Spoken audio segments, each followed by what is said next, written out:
Why do humans crave more? Why can't we ever seem to get enough? Addiction is the extreme end of this idea that why can't we get enough? There's more hope for addiction than people think. And this is more important now than ever because you're starting to see overdose deaths are off the charts. And I also think too that we misunderstand what addiction is. It's not just drugs. It's all sorts of behaviors. It's even behaviors that society thinks are good. Overcoming bad habits usually has a greater effect on your life than adding in good new ones.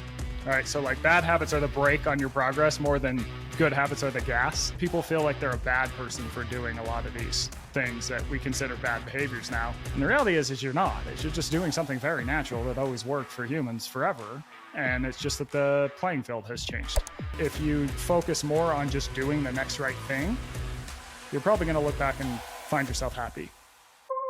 Hi, everyone. Welcome to the Gabby Reece Show.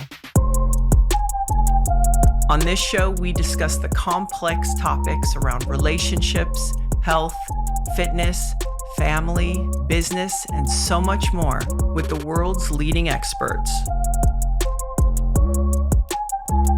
Hi, everyone. Welcome to the show. My guest today is author Michael Easter. His latest book out is called The Scarcity Brain. His last book, maybe you remember, is The Comfort Crisis. And he's at it once again. He's observing just us, the human being, in this biological way and saying, okay, so here we are biologically talking about the scarcity brain or a scarcity loop, for example, which three components have to exist in order for there to be this loop. One is you have to have an opportunity. So for example, like you can use a slot machine. Okay, there's an opportunity, something can happen. The second thing is a random reward. I know I'm going to get something, I don't know when, and I don't know how much, and it needs to be quick and repeatable. So Michael really sets the table for conversations around how this biology, scarcity biology really served us in nature a long time ago, but that we have such a mismatch with the world that we live in, and how do we navigate that better, whether it comes to food, relationships, social media, dealing with getting outside, wanting more, things like that. Because for me, I feel like once I'm aware of something, I can stop beating myself up for like, why do I have that impulse in the first place? I go, oh yeah, that's natural.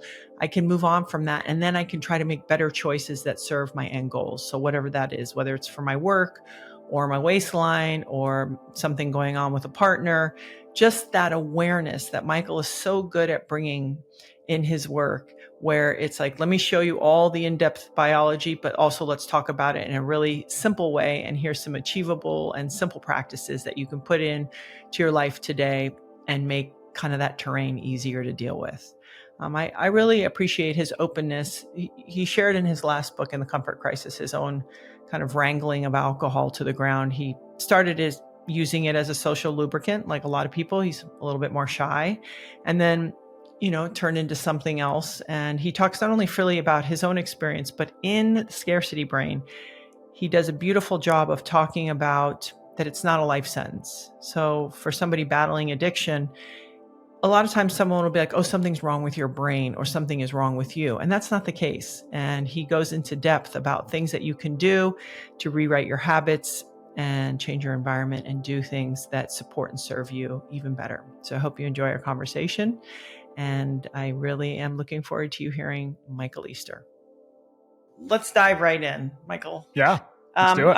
I'm sorry you couldn't be here in person, but last time you were here, we talked about the comfort crisis. And are you currently in Vegas? Are we allowed to say? I am currently in Las Vegas, yep. Humans aren't supposed to live there, right? I am well aware of that every time I step out my door from May to September. I guess it's good for writing books, though. Yeah. Strange place. Fun, interesting place to live, that's for sure. So with Scarcity Brain, I know that you're a person who, like with Comfort Crisis, it felt like you had a cathartic experience and through your own process, and you share it very openly, your story of, sort of exploring what discomfort brings to you, whether it's boredom and imagination or just, all the myriad of things that you learn through that process. I'm curious, what was the impetus for writing this book? Because I'm sure something happened. And Why? Yeah, it was a few things. One is that I started thinking about it right around the time that the pandemic really took off. And it was, the time of the pandemic when people are hoarding toilet paper and hand sanitizer and fighting in aisles. And, I just kind of made this observation that it's like when we all thought that these things we needed were scarce, people went crazy and they started hoarding things. And then what happened after that initial sort of everyone goes crazy is that everyone sort of sunk into a low level of craziness where you saw people gain weight, you saw screen time spike, you saw compulsive shopping rise, you saw compulsive gambling rise, you saw all these behaviors sort of have this little uptick. And as someone who writes about health and behavior and improving your life, I've always been really interested in bad habits and how you can get over bad habits, because I think that overcoming bad habits usually has a greater effect on your life than adding in good new ones. All right. So like bad habits are the brake on your progress more than good habits are the gas.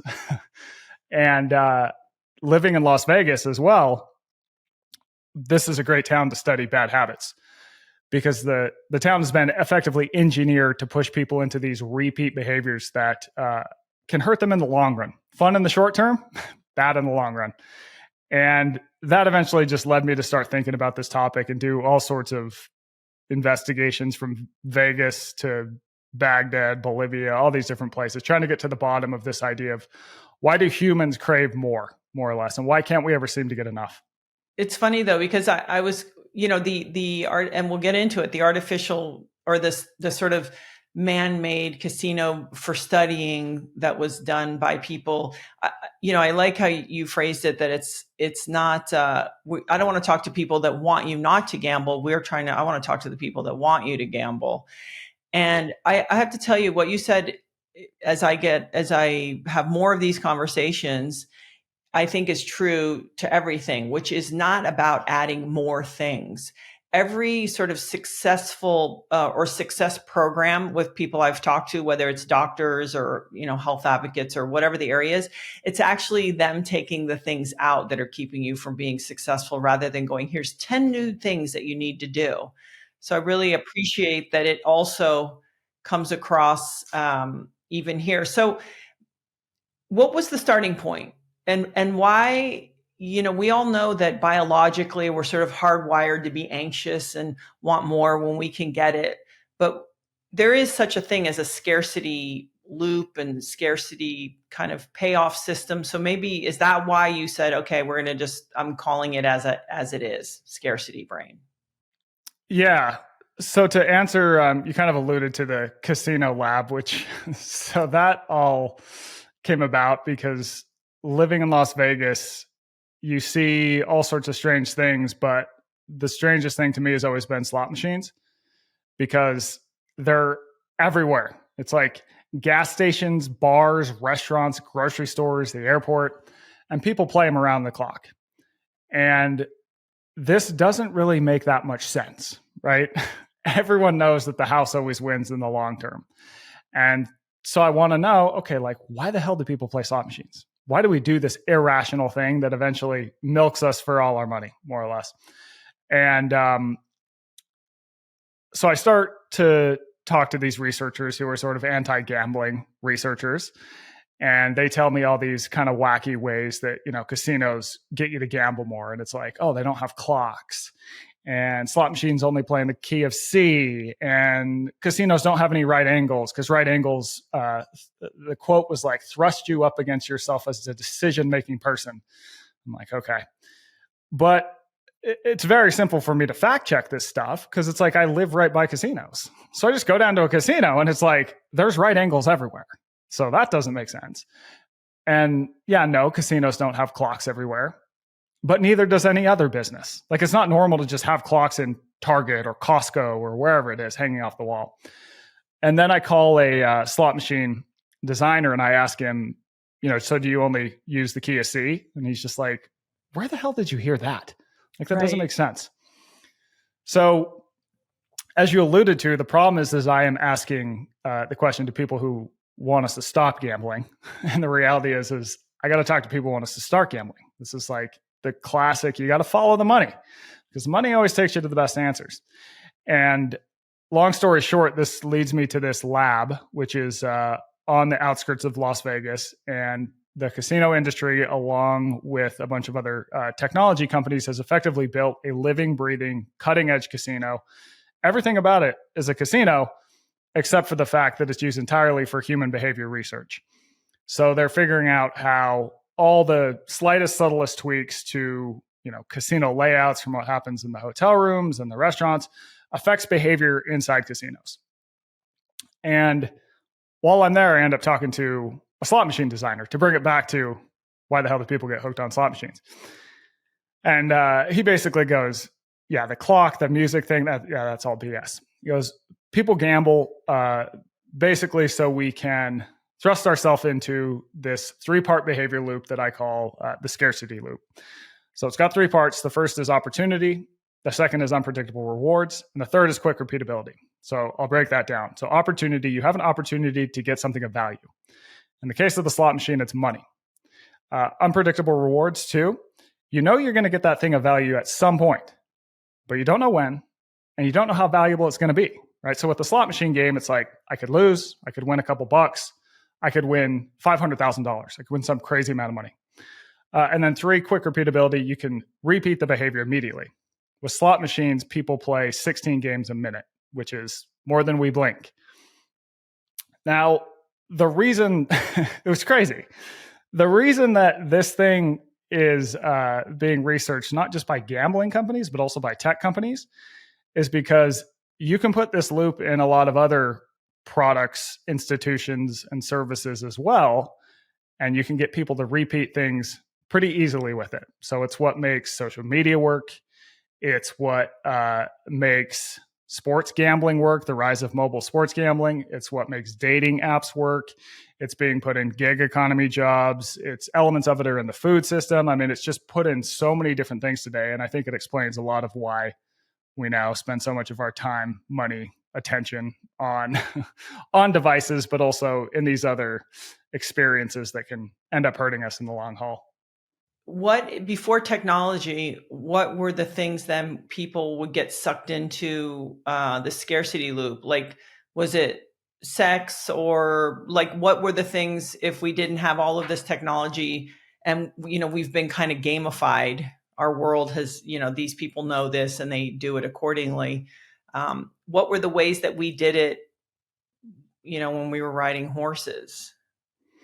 Yeah, pretty much anything that gave us a survival advantage in the past and required some sort of search. So this could be food, this could be possessions, this could even be trying to get status over another person. It's all a search, and you're not sure if you're going to get the thing. So I talked to a guy whose name is Thomas Zental, and he's a super old school psychologist. He's like 80 something years old, and he still is in the lab every single day. And he told me to picture people finding food, our ancient ancestors. So you need food, or else you're going to starve, right? So you go to one place, there's no food. Crap. Got to repeat, got to go to another place. There's no food. Got to go to a third place, no food. Fourth place, ding, ding, ding, reels line up, jackpot. You find food. And your survival depends on playing that really random rewards game and repeating it every single day for the rest of your life in order to survive. So that's why we seem to be inherently attracted to that system, because it was just part of life for all of time. And it still is for us today and for all animals, really. So all animals will fall into this scarcity loop, which is a really fascinating part of it too.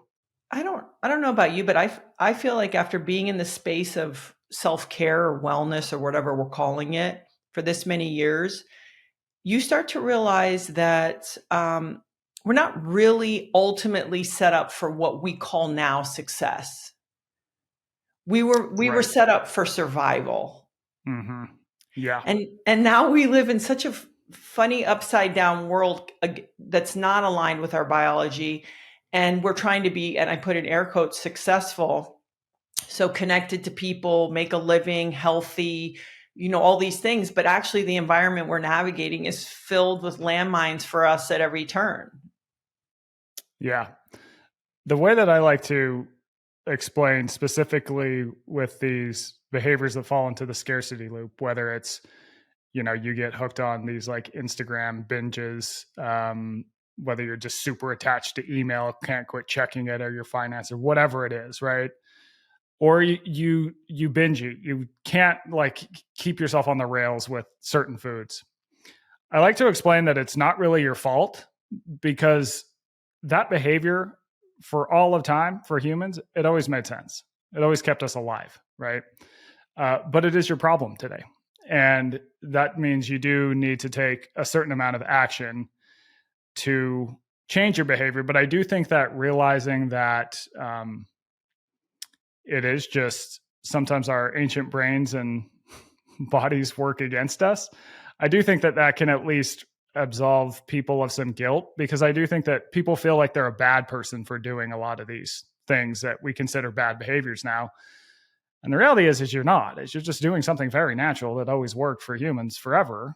And it's just that the playing field has changed. And now that doesn't make quite as much sense. Yeah, and I really appreciate setting the table that way. I mean, I'm all about personal accountability, but sometimes I think having a little bit of a map of understanding just what you're sort of up against gives you even more information for better strategy. Because you talk a lot about, we mentioned status, and that sometimes it's a conflict, but how all of this impacts our food and our diet, our nutritional behaviors.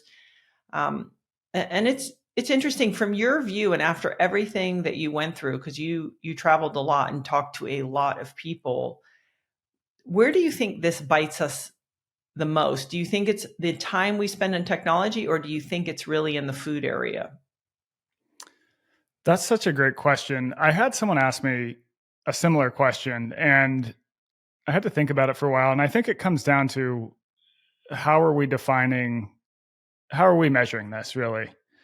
If you want to look at it in sheer terms of, number of years lost, I mean, I would imagine it would probably be food, just because our modern food system is so linked to the diseases that kill us now.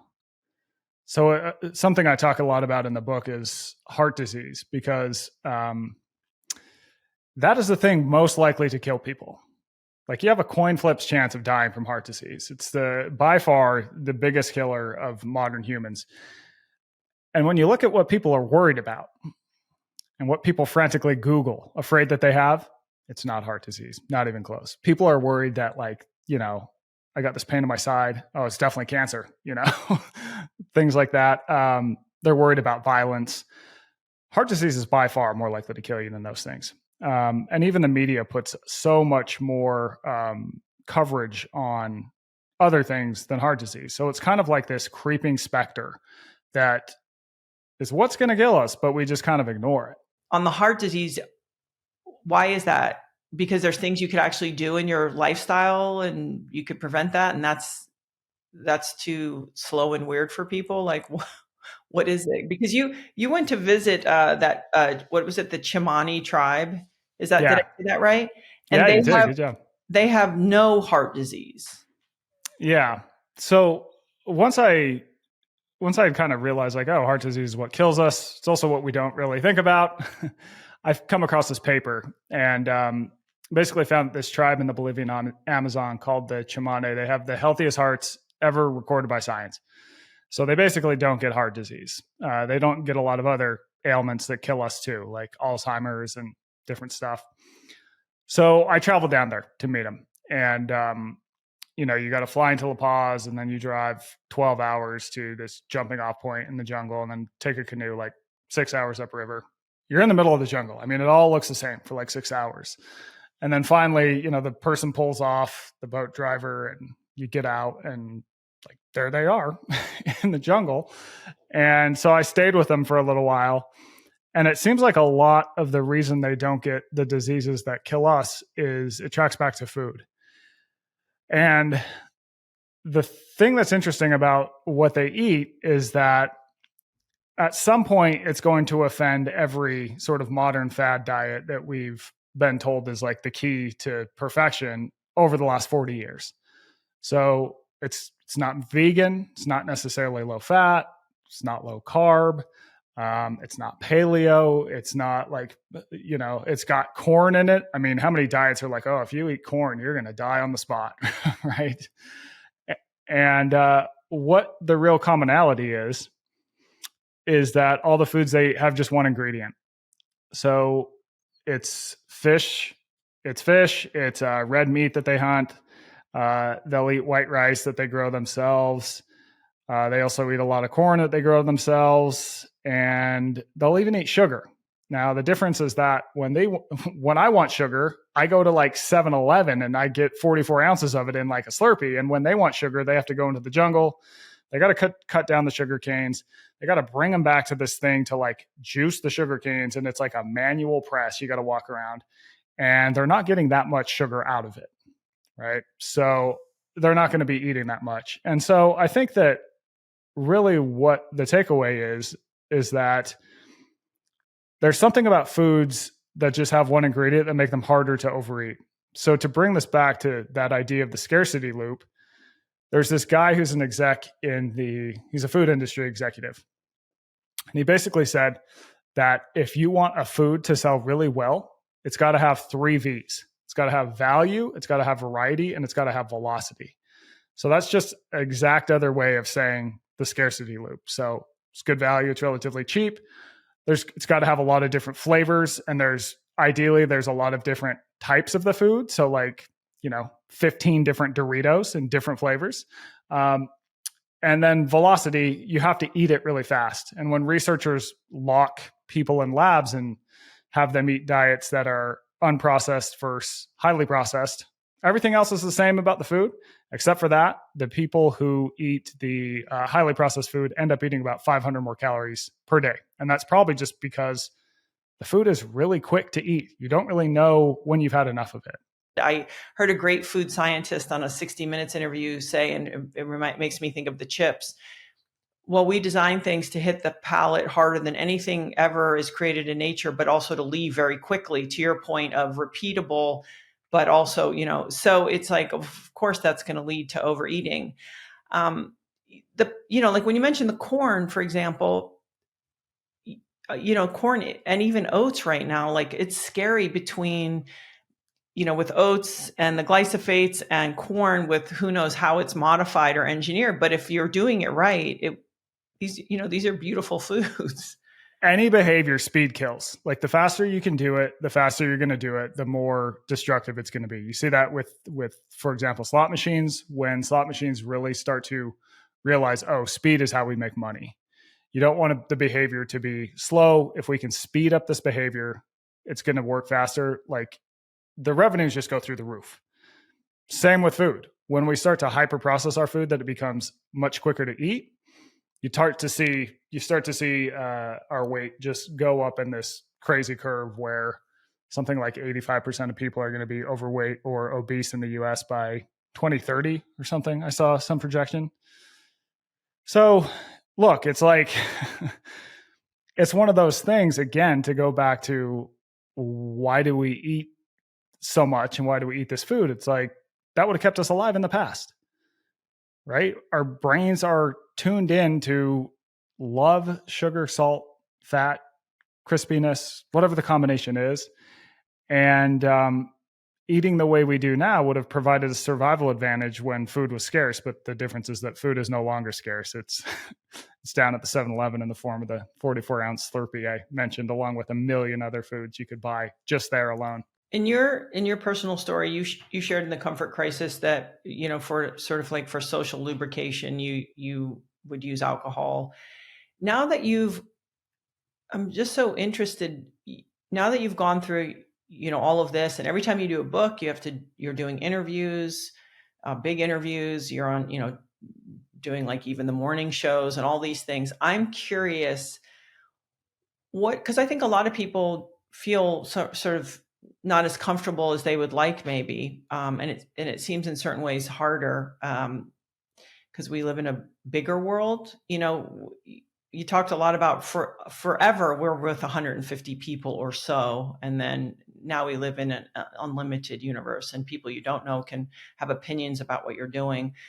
What happened to you, to Michael as a person, that not only did you start feeling comfortable, but now you're really have come into your own in this other way? What things did you do that enabled you to make that kind of transformation? I mean, I definitely had to stop drinking. That was Yeah, well, step one. that usually never goes it never ends usually well, but Yeah. And I will, to be clear, I'm a person who, like, if you have a couple drinks every now and then, I'm not talking about that kind of drinking. I mean, I was the type oh of no, drinker where yeah, if you have one, it's like, well, if one's good, what would 17 be like? 17 must be awesome then. yeah. uh, was in the short term, not in the long term. Yeah, that's a good question. I would say that you kind of just have to expose yourself. And I want to be clear that I'm not entirely comfortable in most situations. I would say that I'm more comfortable. And I had to learn how to be more comfortable by just putting myself in the situation, because I do think this really is another case of our ancient brain going on the defensive. Because in the past, if all eyes were on you, that could be bad. That could be everyone in the tribe going, yeah, I think we've had enough of you. See you later, dude. So we're attuned to just, not like that sort of attention oftentimes, especially if it's, sort of public speaking, public things. But obviously, in the context of my work, it's not, people trying to shun me from society and maybe spear me and whatever else. It's, yeah, tell us about your book. Tell us about whatever. And your brain's still going to react in that bad way, but you got to realize by putting yourself in there, like, it's going to be fine. You kind of have to trust yourself and accept that these sort of performative things we have to do today, whether it is, could be anything from speaking to 1,000 people on a stage to, like, I met this nice person on match.com and I got to go, have dinner with them. Like, that is often experienced at the same level of anxiety, depending on the person. We have to realize that, we're not going to die, and frame things as an opportunity. I heard actually this really useful quote, and it came by way of Lane Norton, who is Yeah. you know who he is? Yeah. It came by way of him. Wow. And he got it from some UFC fighter. And I guess the UFC fighter was getting anxious before fights. And he told himself, he's like, oh, you're getting anxious because, like, you give a shit and you're alive. Like, that's the feeling of being alive, that you're in the fight and you're like trying to win it. And it's like, all of a sudden, for whatever reason, that just flipped it for me. It's like, this isn't a defense mechanism. This is because, like, I give a shit. And this is, like, something I'm passionate about. And, like, you can flip it into this feeling of that you're alive and well, like, that was helpful for me. I'm not saying that's going to help for everyone, but I found that helpful. No, I really appreciate that, because it is always inspiring to watch people share their story and sort of say, here's maybe some of my tendency, and yet I can build in these things or have new ideas built around it so that I can conduct myself a little bit differently, that inevitably has a more positive impact, not only on my life, but now think about this, you go and do this research and you can share with people information, whether it's, in this book or Comfort Crisis. And so it's, we all win, you understanding yourself and the way you can make yourself comfortable enough to put it out there. It ends up being a win for everybody. And I think it's this interesting combination for people where I always think nobody really cares but me. So when I get anxious or uncomfortable or over weird on myself, I'm like, listen, nobody really cares but me. And the other flip side of that is, how do I want to participate? What do I want to contribute? So it's moving in and out of both, right? It's putting enough, like, no, you have a responsibility. You got to contribute, whatever that looks like and is organic to you. And simultaneously, it's like, nobody cares that whatever you tripped on the stair on the way up to the public, talk. So I think it's kind of having that flexibility, in there. So I just was curious. Now, when you take on a project like a new book, like Scarcity Brain. How do you get led? So I understand going to the casino. I understand, going down to be with the Chimani, but I mean, this took you to some very unusual places. I mean, can you tell me about when you went to the Middle East and why'd you do that? I mean, that seemed scary. Yeah. So that was for a section that looks at addiction, because to me, addiction is the extreme end of this idea that why can't we get enough, right? That is the absolute extreme of it. It's a behavior you do over and over and over, even though in the meantime it's destroying your life. And in Iraq, in the Middle East in general, so I go to Iraq, and the reason that I went there is because Iraq didn't really have addiction for a very long time, because Saddam ruled with an iron fist, basically. And then the US invades, they overthrow Saddam, and there's a war for a lot of years. And this war causes, you have an entire country that lived through a war. So you got a lot of people who have had some legitimate trauma. And then what ended up happening is the country of Syria, which is bordering it, fell, and they turned into effectively a narco state where they produce a ton of this drug called Captagon. So you get three things. And so this is kind of a different take on addiction that I think we've traditionally heard of. Traditionally, in the US, we've either thought of addiction as being a sort of moral failing. So an addict is a bad person, or as a brain disease. So a addict is someone who has this, problem with their brain, this incurable problem with their brain. And I think Iraq shows that for addiction to rise, you need a person who is in some sort of pain or discomfort internally. They need to not have a good outlet for that pain or discomfort, some other outlet. And then you need a product that can quickly and easily relieve that discomfort. So when those three things meet up, you start to see addiction rates rise significantly. And this is at odds with the traditional way we've looked at addiction, but I think that it tracks when you look at a lot of the research and you look at a lot of experiences in the past. And so to answer your question about why'd you go to Iraq, I think because that's where addiction is really blooming and happening now. And I think it stands for this larger idea that I came upon. I mean, could I have tried to find a place like that in the US? Maybe. But I think for me as a journalist, I want to go to the best places for my story, no matter where they are, to places where I can really understand something, affect things, and show the reader, I guess, something maybe they weren't expecting to. To your point, you sort of say, well, we have this belief. And a lot of times I think people that have these issues think they're doomed and sentenced to this, to battle it their whole life. And you say quite the contrary in the book. And it almost seems like too, okay, so what is bothering you? Do you have an outlet? Can you heal that? And how successful people can be also when they change their environment, that these sort of environments can also breed kind of this repetitive behavior. So this section of the book, I really, I thought was important because even, forgive me if I get this wrong, DSM-5, where they're talking about, well, where does it live in the brain? But it's sort of like, it doesn't live in the brain in one spot necessarily. The NIH has traditionally thought of, since 90s, has thought of addiction as a brain disease, that, an addict has some problem with their brain, and they had some brain scans that led them to believe this. But I think the problem is that they haven't really been able to prove where does addiction lie. And they've also looked at data and said, okay, well, it's a chronic and relapsing disease, that basically if you are an addict, it's more or less a foregone conclusion that you are going to relapse. And once you have this thing, you have it forever and you're kind of screwed. And oh, by the way, we don't actually have a medical cure for it. But the problem is that when you look at actual human experiences, so a great example is in the Vietnam War, something like about 20% of US soldiers in Vietnam were addicted to heroin.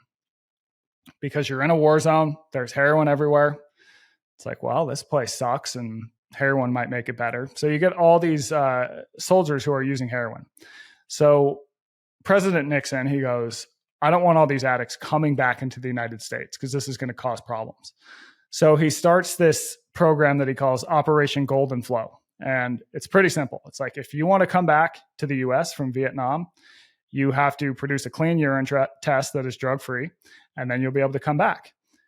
And so if this idea that, a person who's addicted to drugs has no choice, it's chronic and relapsing, you would expect that not many of these GIs would have made it home. But the reality was the complete opposite. The vast majority of people passed the urine test, came home, and once home, only 5% of them relapsed. And the people who did relapse tended to have been drug users before they went to war. So what this suggests is that the soldiers were actually making a rather rational decision, which is like, well, I am in absolute hell in war, and this is a product that allows me to escape from this hell for however long it might be, an hour or whatever. And so they're using this thing that makes their life better. And I think that that is one of the things that often gets missed about drug use or alcohol use is that whatever it is, even though it's an irrational behavior in the long term, a person with a substance abuse disorder, if they're using, like, that will solve your problems immediately in the short term every time. Like, it's a rational decision in the short term. And people use drugs for a good reason. It's usually because it makes them feel better somehow. It allows them to escape from problems. It enhances their life. And really, once that behavior becomes addictive is when it creates long-term problems. But then it becomes harder to get out of because you've been doing this thing that improved your life for so long, but then it started to turn, but you can't really see that when you're in that. And I can tell you that because I've been there. And eventually something has to happen where you go, oh, like this is the issue. And I'm going to have to actually do some things that are tough in the short term in order to get out of this. Yeah. And I just thought, especially even coming from you, that part of the book also felt equally as important because it did have a very hopeful feeling to it. And I love that there's just a lot of data and science to back that up. I also appreciated that, I grew up in the Caribbean where people, they know how to drink there. And so I sort of avoided that in my adult life just because I, as a kid, I remember being like, oof, that story seems a little wild. But that originally, and I like kombucha, so it's like, okay, fermented alcohol, that it could stimulate people. First of all, they could smell it, right? Because it's fermented. And then it tell me if this is right, is that it could also encourage people to eat more if they had some of this fermented fruit, alcohol, and sort of for leaner time. So that even within that, there might have been some biological reasons why it could support us if done the way it was supposed to. I mean, I argue in the book that when you look at the history of substance use is that humans evolved to use substances because it enhanced their life. Like the case of alcohol you just gave, it's like when a fruit would fall from a tree, it starts to ferment.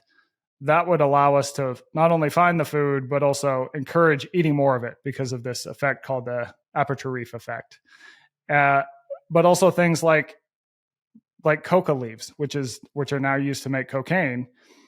Just the actual coca leaf itself contains such low levels of the active ingredient that it would usually just hone our focus, allow us to persist on like a really long hunt, and allow us to survive. And you see that being the story with most substances. Now, the issue is that in modern times, we've taken all these things and scaled them up, right? So we've taken the part that is psychoactive and concentrated it and then put it to scale. And we just have an abundance of it. And that can sometimes backfire. Yeah. And you talk about that. So, we talk about it in food and in gambling and addiction, but you also talk about it in technology and just sort of now this is a new player kind of in our horizon in the last, since 2008, something like that, right? 2008, 2007, when the smartphone really became alive. The iPhone. Yeah, and you said what did you say? In one day, we now consume um, as much as people, I think, 700 years ago did in their entire life, and that we really have this sort of mismatch with our reality and our biology. And I found that almost seems unbelievable. It's crazy. I In mean, one day, then they yeah, take in their whole life. yeah, information. Yeah. I mean, I think it tracks when you think of you. We have multiple screens on. We're going from story to story. We're on Twitter. We're driving down the highway and there's a million billboards. And yeah, so humans evolved to crave information because in the past, information would have given us a survival advantage, right? If you knew when the storm was coming in, if you knew where the animals were, if you knew all these different things, you were probably going to survive. And we still have that brain that wants to know the next thing, that wants to resolve any uncertainties in this world where, one, there's information everywhere, but information is also a lot more ambiguous now. Like if you're hunting for food, like you either kill the damn animal or you don't, and you survive and live on. But today there's so many questions about, I mean, let's take food for example. It's like, okay, well, exactly what diet is going to lead you to live to 100? It's like no one knows, right? No one knows. But if you go on the internet, there's a bajillion places where you can find all these different answers. And I think things are much more, a lot of the big questions in life are very ambiguous.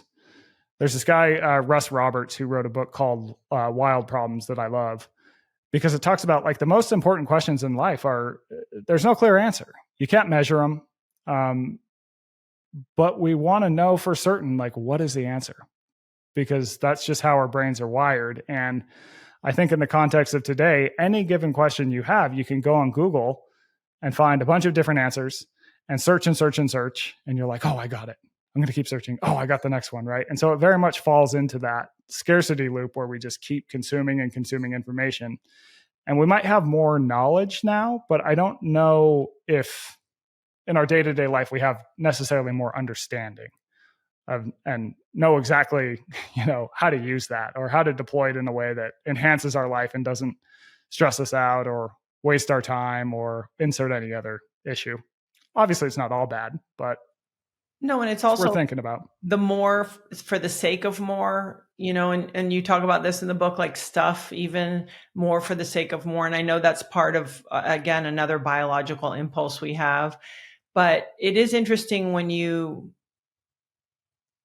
go through the process of living and learning that way versus just consuming it from a device. It's very different. And I think somebody clarified it for me once, which was the difference between knowledge and wisdom. I also think, wisdom is earned, and it's a feeling you have inside, like, oh, when I've done this seems to really work well, and you have this sort of your own understanding of it, versus people have so much knowledge now. And but maybe is it that sense of understanding and relationship to yourself and how you would implement it into your world, into your work, into your relationship with your friends or lovers. It's like I think we have less of that kind of wisdom. And you say, like, hey, we don't even go into worlds that we don't know anymore, because we used to step into these unknowns, and now we don't really do that so much. Yeah. Yeah. In the book, I talk about really we are a species that is amazing at exploring.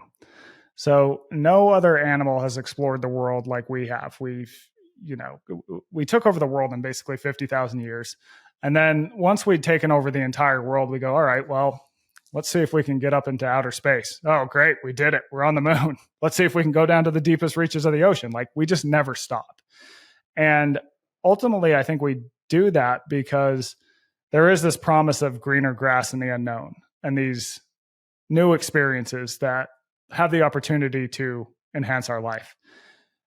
But I think put in a world where you can Google everything, it's like we want this information, but we also want to be certain about it. So you're starting to see today where anytime you do something new, you can Google it and figure out what is this going to be like. And I think that takes away a lot of the authenticity and rewards of our experiences. Whereas in the past, you couldn't Google. You just had to like go to the place and have this totally unmediated in the present moment experience. Whereas, I mean, let's take a really stupid example, like restaurants. It's like, if you're going to go to a restaurant, it's like, okay, well, what's its star rating? Oh, okay, well, what does this guy say? What is it? Okay, let me look at the menu. I got to figure out exactly what I'm going to order, right? And I think everyone does that. But the problem is I think so many reviews online, like they don't give you the real picture. I mean, if a restaurant has like a 0 out of and has 500 reviews, you can be pretty sure it's bad. But if it has like a 4 or above, it's like, who the hell knows? Like, is a 4.4 really better than a 4.6? It's like, no, but we think it is.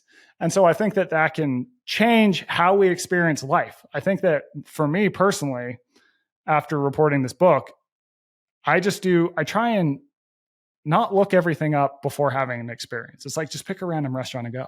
Like, you could find a gem. Yeah, it could be terrible, but you could find this gem, and that gem is yours. It's not this gem that you found from like Yelp or whatever it is, right? And it's like, that's kind of your experience that you had. That's really, even though it's small, even though it's silly, there's something about that I think is rewarding and changing in a way that is maybe not great right now.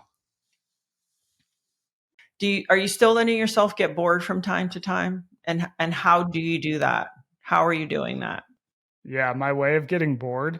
So getting bored is, I argue in my last book, The Comfort Crisis, important because it gives your brain a break. There's some interesting neuroscience behind that, but it also, I think a lot of research suggests that it's good for coming up with good ideas. And so this is why people tend to have their best ideas in the shower, because you're not like, you can't do anything. You can't be like scrolling Instagram. You can't be, whatever. So I try to go on a walk every day for at least 20 minutes, and I do it outside because there's something about being outside that I think is good for mental health too. And there's a lot of research that suggests time in nature is good for attention. It's good for productivity. It's good for creativity. It's good for all these things. And frankly, we try and rationalize everything, but with like, a study said this, but like, people feel better when they're in nature, and that's enough. So I do my 20-minute walks, and when I have a good idea, I might like write it down on a little piece of paper or something. So yeah, I definitely try to, although, I mean, the attention capture industry that we live in is definitely real. Yeah, I was talking to you before we started and saying like I was feeling a little more inefficient, and that my ability to be disciplined is working against me, because also it's like, oh, well, I'm sitting at my desk. It's like, yeah, but what are you really doing? I think I'm really having to take a look at being chained to or self-chained to these devices. Okay, I've answered every email. I'm trying to get back to every person, and being comfortable with unplugging from all of that. I think in the end will make me, if my desire is to do more, I think that's really one of the ways to do it. For your practices, your own personal practices, I know you get outside, but you've been in this space and reported on health and fitness a really long time.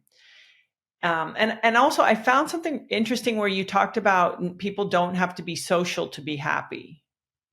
I thought that was a really, because, you sort of want to think, I think the studies show you want to feel like there is somebody to call if something happens, like somebody cares, but maybe you could elaborate on even just this idea of maybe people can do this alone too. Because I think, I don't know, and you'd know better than I do. I feel like people feel isolated so much already. And so it's always like trying to encourage them, like, hey, find your tribe and do all that. And I think that there's something true to that. But you're also saying, hey, there's other ways. Yeah, that's it. I mean, I think that obviously you need some people close to you as a path to happiness. But I think when you look at some of what we would consider the happiest people of all time, they're often people who spend a lot of time alone, who are okay with, going out to meditate in a cave for 30 days, or like Jesus wandering in the desert for 40 days. I think when we have time where we're totally alone, it's not always easy, but I think that it allows us to better understand ourselves and what we stand for, and get, as strange as this sounds, get more comfortable being alone. Because to me, it's great if you have friends, but if the moment that your friends are away, you start to crack up, like that's not good either. So to me, like the ability to be alone and be in solitude and be okay with that, comfortable with that, I think that allows you to be able to depend on and count on yourself. And also when you go into a sort of social situation and social world, to be able to help others more, because you've got yourself to fall back on. And it's like, now I can help other people. And now I can really appreciate this time with others as well. And I do think you see that in some of the research. So in the book, I spent a week with these Benedictine monks in the mountains of New Mexico. And they're really fascinating because they live together, but they're not really social at all. Like they only get a couple hours of talking to each other a day. There's some that just literally live like out in the woods alone, and they only come and get food every few days. And a lot of the research shows that they're far happier than the average person. Yet they're doing all these things that I think we would traditionally think of as not being great for happiness. Like they do manual labor every day. Like they don't talk to a lot of people all the time. Like their life is actually hard in a lot of ways. They got to get up really early to go pray. Really early. Really early. Really like early. 3:15 in the morning. Oh my God. I got up I joined them, and I was just like, holy hell, this is a tough life.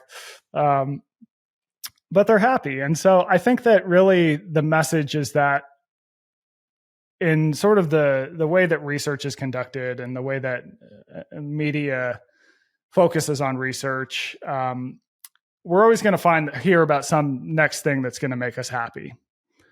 Right? It's like today, it's like you got to be social. Yesterday, it was you got to, I don't know, eat beets, and the day before that, it was like you gotta exercise 150 minutes a week, whatever it is. But I think the reality is that happiness is always just going to be a moving target. I think that humans weren't necessarily designed to be permanently happy, because a permanently happy person slacks off. And in the past, you could never slack off, right? We're always kind of looking for the next thing. I think the lesson from the monks is that happiness probably will never be found in sort of these, the next meal, the next purchase, like, oh, I became friends with that person, now I'm good to go. Like it just doesn't work that way. I think that it's ultimately comes down to realizing that there are things bigger than yourself. And it's being willing to sort of engage in the search and the struggle, and being willing to ask bigger questions, being willing to get to know yourself better and just try and help other people. I mean, that is ultimately the message that sort of gets embedded in all these different religions. And even though we're becoming less religious as a society, I do think a lot of those traditional messages still ring true today, that it's not going to be some, the next car, the next whatever it is, and that it's going to be hard. But if you focus more on just doing the next right thing, you're probably going to look back and find yourself happy. I really appreciate, that point, because it's interesting. You look at social media, right? And now everybody's a self-proclaimed life coach. And it's funny. So we're doing away with religion, which obviously has, some of it. I mean, the shame or the guilt and all of that. I don't think that was really the original concept behind some of these bigger ideas. But of course, you get people who get in there and they mess around with the rules. But it's like you still see that it's in us to be looking for that no matter what. So now we're sort of killing, the big religions, but yet you see people showing up on social media and it's all the same direct. Let's take a quiet moment. Let's help each other. It's funny how those principles will still show up, because it's like we know deep inside that we need those things. We want a group of people that we can kind of be around and agree on some sort of worldview. And I think today it gets expressed in a lot of different ways, to your point with like the wellness influencers, but also you look at, diet culture. It's like some people talk about their, carnivore diet, whatever it is, like just like a religion. It's the exact same behavior as like a fundamentalist person in a fundamentalist religious order, So that sort of search sometimes gets transferred to some strange places today, unfortunately. Do you think, without overstepping, do you think you would consider having children? That's a good question. I don't think it's off the table. I don't think it's right on the table. It's maybe at the corner of the table, and there's two people looking at the corner of the table going, "Yeah, I don't know." So, Well, because I just we'll imagine with all the research that you do, you have a different view on human behaviors, dynamics, and I often wonder if that makes that conversation like, well, do we really want to bring another person in? I wonder what people of your generation are experiencing, because our group, it was still the given and the drive, and that's sort of what you did if you found somebody. And I feel like the group's a bit younger than myself, that they're really having a different conversation. Yeah, I think so. I think we've thought a lot about. I think there is in my generation questioning that you just have children, like you just got to have kids, and I think but we do when we talk to people. There are a lot of people who want to know, like, are you going to have kids? And when you talk to people who have kids, all of them will say it's like the most important thing that ever happened to me. And so I do think that there is some there. But at the same time, I guess the question for a person who doesn't have kids and maybe won't have kids, including myself, is, it seems to me like having kids is an act of getting out of yourself and having to go through a lot of hardship for a while that comes with extreme lows, but also extreme highs that ultimately becomes very rewarding in the long term. It's like this 18 plus year struggle or whatever it is, right? But then you get to see like this, you're building this, helping build this thing. And I'm just kind of talking out of my ass right now because I don't have kids. But it's like, to me, it's okay, well, how can I mimic something similar in my own life? And I don't know if it's, finding some big volunteer thing to take on, some big project like that. But I do think it'll probably be important for me at some point to be like, okay, like what's the big project, Yeah. No, and I appreciate you being willing to talk about it. I just am always curious as things change. And, if I was at the time in my life where I was thinking about having children, given all of the kind of, at least the messages that get sent, whether it's true or not, I think people are just getting hammered with a lot of, scary messages, and people constantly, no one's, even remotely able to listen to one another's points of view. So it feels like everyone's in an argument. And I was just curious because, it's hard. And with technology, I think the idea of raising a child almost feels like it's even that much more out of your control. Like at least I was fooled when I was going to have my kids, that thinking, oh, and then technology kind of showed up and you went, oh yeah, we'll make some rules and whatever. And then you realize like, oh, wait a second, this thing is even bigger than me. And unless we move to the forest, it's kind of like you're sharing your family and your kids with technology. It's like a whole idea. So I just wondered, as somebody like you, so I would love to know what your principles are, just for you, where you're at right now. They could be different the next time I talk to you because things change. Just kind of your principles around your own self-care. I know you say you get outside in nature, but when you're eating, or just your own sort of real pillars for your health. So for me, I probably think that exercise is the most important thing that a person could do for their health. That, in addition to staying within a certain weight range, which is, i.e., don't be too big.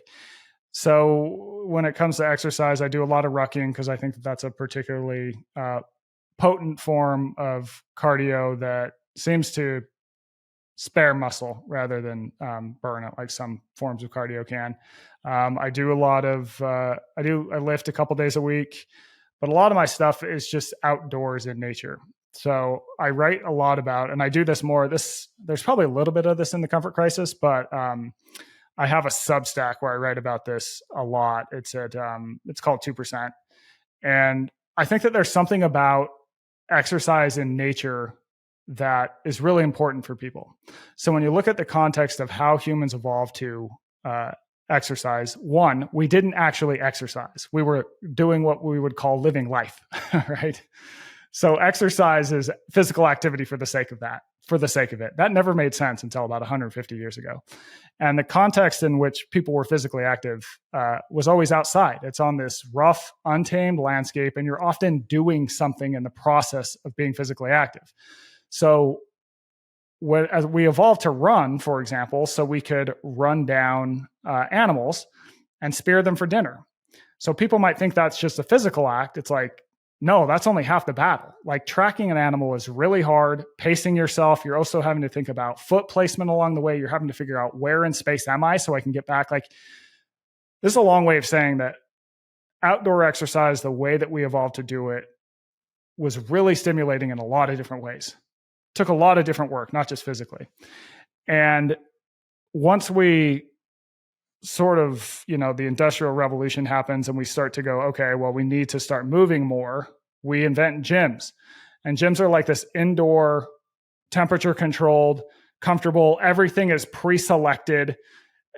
You pick the exact pace of your treadmill. And how we moved for a million years was never like that at all. And so for me, the way to get back to that is trying to find more ways to be physically active outside. And I do think there is some good research backing this there's a guy, USC, University of Southern California, named David Reichland, who does a lot of research on how doing more exercise outside, where you're having to account for all these different things in the environment, it probably has a more beneficial effect on the brain over time and can lead to better adaptations for people and help fend off, potentially age-related diseases. And not to mention, it's just harder. Like, you're going to encounter hills, you're going to get too far from home and be like, well, now I got to go back home. Whereas with the treadmill, it's just like, I'm tired, smash the stop button, right? So that's something I think about a lot too, and write a lot about, and try and think about how do we weave that into our life in an intelligent way, and what are the benefits and all that sorts of thing. I do think that the way that we tried to solve for being inactive once our jobs got behind desks, we're still figuring it out. We're in an early stage of figuring it out. And I think we know a lot less than we think we know. Well, first of all, it makes me think about, I've gone on hikes where I've waited too long to go. And then by the time you're there, you realize it's way hotter than you thought. I'm thinking you must experience this a lot. And you think, oh, I should have come here 2 hours earlier or 4 hours later. Now I'm halfway through and the sun is baking and you're just in it. Like, that's what you're doing. Like, you're in it, Do you, do you wear special footwear or anything like that? It depends on what I'm doing. So if I do a lot of trail running, and for trail running, I've found that something that is minimal-ish-esque, I would call it. So like, I used to go just totally minimal, and I actually found that I'm better with a little bit of a drop. And then with rucking, if I'm using a significant amount of weight, I find that more support is probably better if you have weight on your back. So it's just, what's the tool for the job? And then what about hacking? Because you are informed and investigative. Do you have any things that you would consider a hack? I try to really be cognizant of when a behavior is bordering on, when it's helping me and when it's bordering on superstition. So I feel like if the issue that I've had with like super specific routines is that I think people can become so married to them that they think that if I don't do this one part of this routine, then the rest of the day falls apart. And to me, that is no different than a baseball player going, if I don't pull on my hat 3 times, then this fastball is not going to land. And so I think a lot of what I think about is like, back to our idea of removing things is often better. It's like, what is my ultimate goal, and what can I remove that isn't helping me get there? And what things can I add in that do seem to help me get there? So I'll bring it back to, my main goal has always been writing, so I get up early because that is my sort of golden time to write. And I used to do a handful of things before I would write. And I realized, like, are these things helping you get words on the page? And the answer was no. So I make a cup of coffee and I start writing. So I found that they had become sort of superstitious behaviors. It's like, I got to meditate 10 minutes before I write, because then I'll get in the zone. And it's like, how do you measure whether there's any correlation between this meditation and like whether a sentence is going to be good? In fact, I might write a better sentence if I'm kind of aggravated, you know? So trying to find where your habits have become teetered into the superstitious area and where they're actually helping you, I think is something useful in the context of today, where we're told to do 17 different things. You must do 17 different things before you can ever do a good thing in your day. And are you sticking true to just kind of less ingredient type foods and just eating real food and until you're full? And you seem like a moderate person. You don't seem like a person who, if you had a bite of pie, you'd eat the whole thing or something. Yeah, well, give me a drink and you'll find out. Yeah, I mostly just try and stick to one ingredient for most of the things I eat. So I still hunt, and so that gives me like a supply of really great meat, and I'll do that with like rice or potatoes and some vegetables, and that's pretty much a standard. In the morning, I'll eat like maybe oatmeal and eggs, and then once you eat that way, it doesn't matter if, you know, sometime across the week you encounter a pie and decide you're going to have a slice or two of it. Yeah, I like that. And what about supplements? Has anything shown up that you go, this feels important to me? Or yeah, so for a while I was very disillusioned with supplements, and then this is kind of a weird thing, but one of my best friends from college, he took a job with this company, Momentous. Yeah, and he started telling me about them. I'm like, yeah, whatever. You took a job with a supplement company, and I started looking into them, and it's a really good company. They've got all these contracts with the government, and they just put a ton of research and into their products and make sure that they're solid, that you can trust them, which a lot of companies don't. And so I've started to use some of their stuff, like just their multivitamin is like, it just covers your bases. It's like, that's like an easy win right there. If I have days where I feel like I'm not getting enough protein, I like their vegetable protein powder. It's got some special name, plant protein. I don't know. Magnesium, I seem to sleep better on for whatever reason. I'll take that before bed. And that could just be because I'm out sweating so much that I get magnesium's part of like 72 processes done in the body or something. Like, you just can't go wrong. Yeah. And I think that I did on that 2% site that I mentioned, I did this sort of deep dive into what vitamins and minerals are people actually insufficient in. Yeah. And magnesium was one that a lot of people are actually pretty insufficient in. I can't remember the exact number off the top of my head, but I think it was maybe 50. Yeah. Could have been 20. So that one, I'm trying to think what else. Are you doing creatine or D or anything like that? Oh, yeah. So now you start asking, and I remember. Yeah, I do creatine. I do D, and when pretty much the only meat I eat is the meat that I've hunted. I don't eat a ton of animal products. So if I'm on the road and I can't do that, I will take a liver supplement just to make sure that I'm getting enough iron and B12. Yeah, that's smart. So the process of writing, I mean, I feel like you got this book out pretty quickly. Is that a wrong assumption? I think it was pretty quick. Yeah, I wish I would have had like another month. I definitely fell under the gun sometimes. What's percolating for you? Is there something that's shown up for you that you're going to dive in, or it's a secret? Oh, for a third book, I'll probably do a third book, and I've got some ideas, but my editor and I talk every now and then. Every time we talk, the book is a slightly different idea, and which tells me we don't know what the idea is yet. Mm-hmm.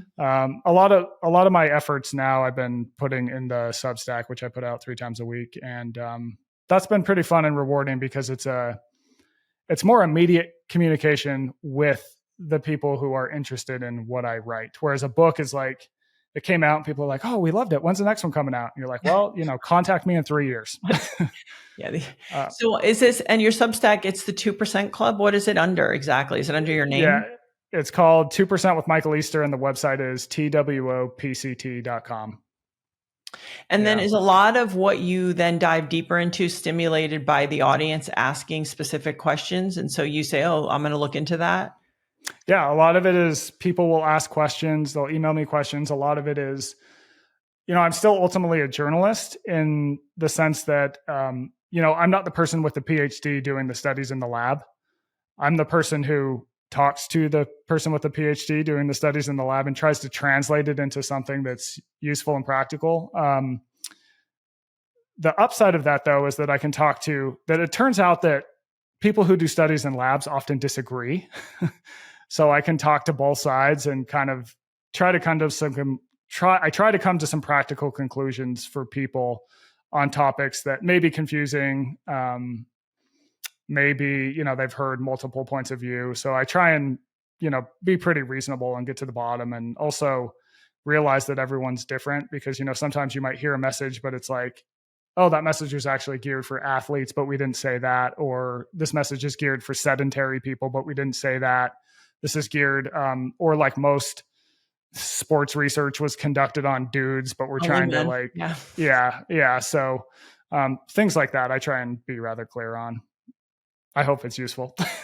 I'm sure it is. If you, especially just all those little small variations, I think women weren't part of studies until 1996 or something like that, right? And you see from like Stacy Sims or whatever that athletic or performing women perform better fed, not fasted. And forever it was like, why am I ripping my hair out? My husband's like, oh, I feel great. And I'm like, I'm gonna kill somebody. I don't know who, but when I'm, fasting.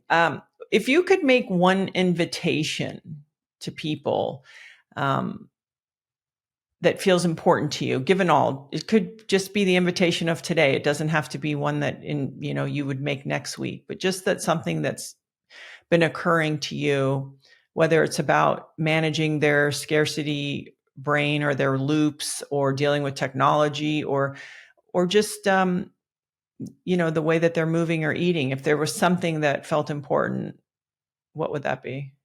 Yeah, well, I think that everyone has at least one or two habits that they wish they can change. And going back to what I said at the beginning is that I think that our bad habits have a bigger impact than do adding good new ones. So it's like everyone wants to give gas to good new habits, but if you still have your bad ones, you still got your foot on the brake. And so I hope that the book Scarcity Brain, it helps you understand why you have bad habits in the first place, and that bad habits aren't because you're deficient and a bad person and you shouldn't feel bad for them, about them, but they are your issue to fix, right? It's like once you're aware of that, it's like you don't have to feel bad about it, but like, yeah, let's work on this thing. And so hopefully people leave with some tools. And I will also say that changing bad habits is very possible. And I've seen it everywhere, and it doesn't matter what it is. I don't think that anyone can't change something, whether it's, you're eating way too much, whether it's you're like me and you were drinking way too much, whether it's drugs, whether it's gambling, whether it's you buy too much, whether it's insert any million other bad habits a person could have today. Because it's almost like our society is set up to lead us into overdo something. And I do think that, yeah, change is possible for sure. And it starts with kind of understanding what the underlying mechanics are and getting to the sort of deeper reasons. And that's not always going to be easy, but I do think it is very worthwhile and rewarding. I think getting help, like having someone or people to talk to when you're going through these things, not to continue the same loop, but almost to create an accountability, I think is really great. So, Michael, my last question is, and just because you're a partner to somebody and you have lived a minute, what is either something that has really been a valuable approach to being in a relationship from your side, like the way that you've conducted or acted that seems to be impactful? Because I think what we go in with and the knowledge we go into a relationship with versus once we're in it and it's dynamic and we're trying to learn and improve and make things flow and smooth, different things show up for us.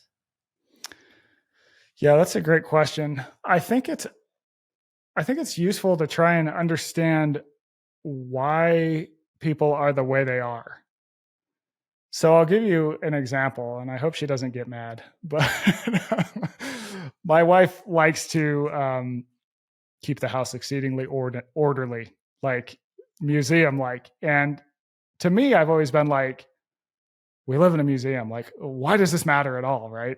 Like, why are you so uptight about this? But until I realized that it's because when like she kind of lived in chaos as a kid. And so if you could keep your house orderly, it would just make her feel more calm. Like these things are in order. I feel good. I feel safe here. Great. Now I'm using her as an example, but the reality is we all have something like that.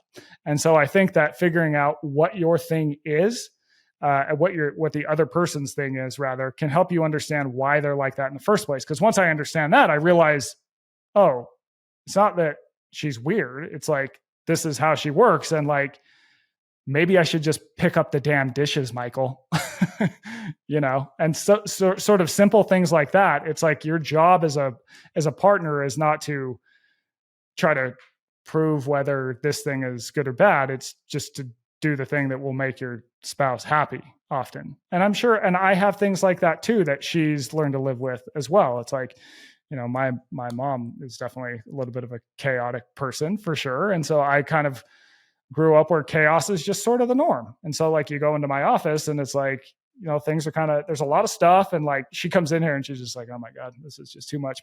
But for her, she's like, that's your space. That's cool. Yeah. But the living room, that's the museum. So yeah. I understand. I always joke that when you see me wiping down my counters, I'm trying to keep myself out of fight or flight. I'm trying to control like a 6-foot space. Something's in control. So I think and I don't want to say it's more feminine, but they say we're sort of prone to kind of certain tendencies a little more. So it is a reaction. Okay. I want to finish by just reading this, what you ended your book with, because it's basically from, I think Father Matthew. If I'm getting this right. So it says, so perhaps happiness is the dramatic effort of a long and hard walk with seemingly no destination. The terrain is rough and the weather isn't always perfect. It's a stroll into an abyss. But at some point along the way, by trying to make each step a bit less about our immediate desires, we realize we're happy, even though the journey hasn't ended. And so your Scarcity Brain, I thought, you took us on some adventures. I went to a lot of different places, and just even talking to,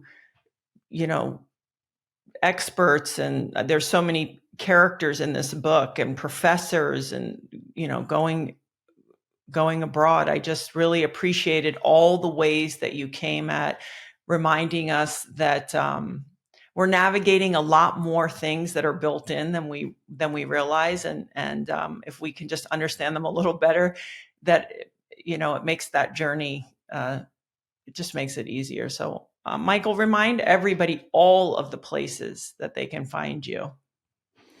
Yeah. The website I mentioned where I write 3 times a week is called 2%, and it's at TWOPCT. And then I'm on the socials at Michael_Easter. And yeah, I think that's probably, and the book is called Scarcity Brain. Yes. Scarcity Brain. And when was the exact date? It came out pretty recently. Yeah. It came out last week. Yeah. So here, we're on top of it. You get the video. There's the cover. There you go. I like it. Well, I can't wait. Like I said, I'll be around when you're talking about, and I really encourage people to read this book because you do a section on numbers that's fascinating. Also, I really appreciated that. So I'll be excited to see when you're talking about, I don't know, we'll see what's going to be next. Yeah. Well, I appreciate you having me on. I've enjoyed this conversation just like I enjoyed the last one, and hopefully we keep having more in the future. Michael Easter, everyone. Thank you. Thank you for listening to this week's episode. If you want to learn more, there is a ton of valuable information on my website. All you have to do is go to GabrielleReece.com or head to the episode show notes to find a full breakdown with helpful links to studies, research, books, podcasts, and so much more. If you have any questions, please feel free to reach out and send them to @GabbyReece on Instagram. And if you feel inspired, please subscribe. I'll see you next week.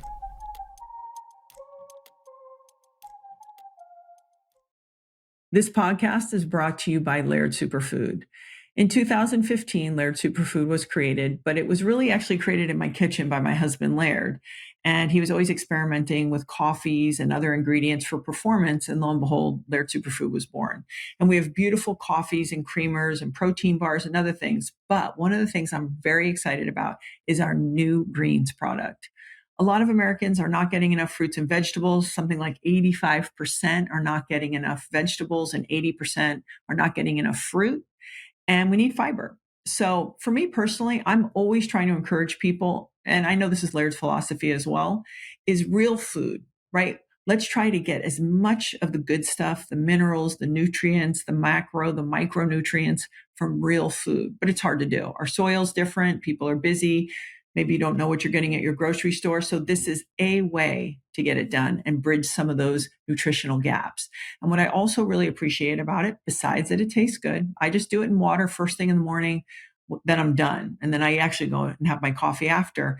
But we use upcycled fruits and veggies, so things that won't go to waste. Maybe they're not really pretty, so we use them in our fruits and veggies. We use no fillers. So your body actually knows what to do with the ingredients. They know how to absorb it. There's fiber. And also, we never use any artificial or natural flavors. This is something that is harder than people realize, because to amplify flavors, a lot of times even, using natural flavors is the way to do it. So I'm excited to share with you. And if you'd like to try it out, all you have to do is go to lairdsuperfood.com. And if you punch in the code Gabby, Gabby 20, you will receive 20% off.